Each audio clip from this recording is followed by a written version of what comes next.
Preparations. There are a few things you need to do before you start making exercises.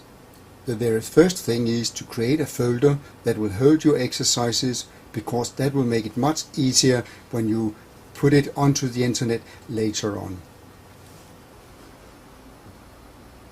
And go to the local disk C, where I create a new folder. I call the new folder Exercises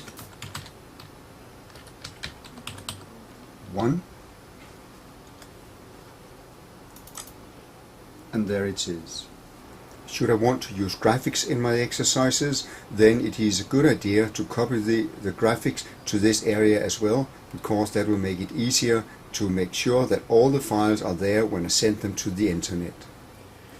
You also need to decide if you want a content page that can be used for navigation to other web pages. The typical name for a content page would be index.htm or default.htm. This is also the time where you have to decide how many exercises do you want to make and what type of exercises.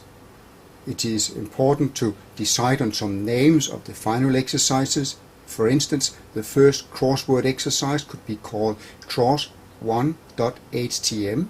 First close exercise could be called close1.htm. The reason why it's important to decide on these names is that you would want to link from one exercise to the next exercise, and also you would be able to link back again. I plan to make 5 HTML pages or web pages for the content folder called Exercises 1. The main page will be a navigation page that will link to the text and exercises. The name of that one will be index.htm. The reason for choosing the name index.htm is that by default most websites will automatically load that page when you go to a folder.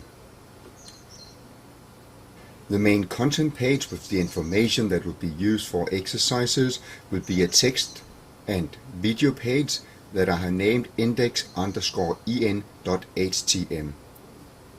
The reason for that name is that it will be a page that will hold video and text, and all the text will word by word be linked to an English online dictionary.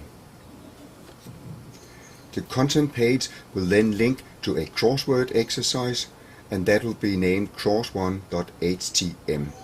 From that page one can press the back arrow and go back to the content page, or it is possible to go to the content page, that is the navigation page. When the crossword has been filled in, a student will press on the next button, and that will take the student to the close exercise named close 1, which again links back to the navigation page and also to the crossword page. The close exercise will then link on to the match exercise called match1.htm. Again, that page can link to the navigation page like all other pages.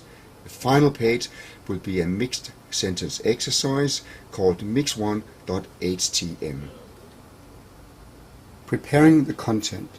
When you have found some text files that you want to use, that could be a web page or a file from a word processor, you need to clean the text for hidden extras.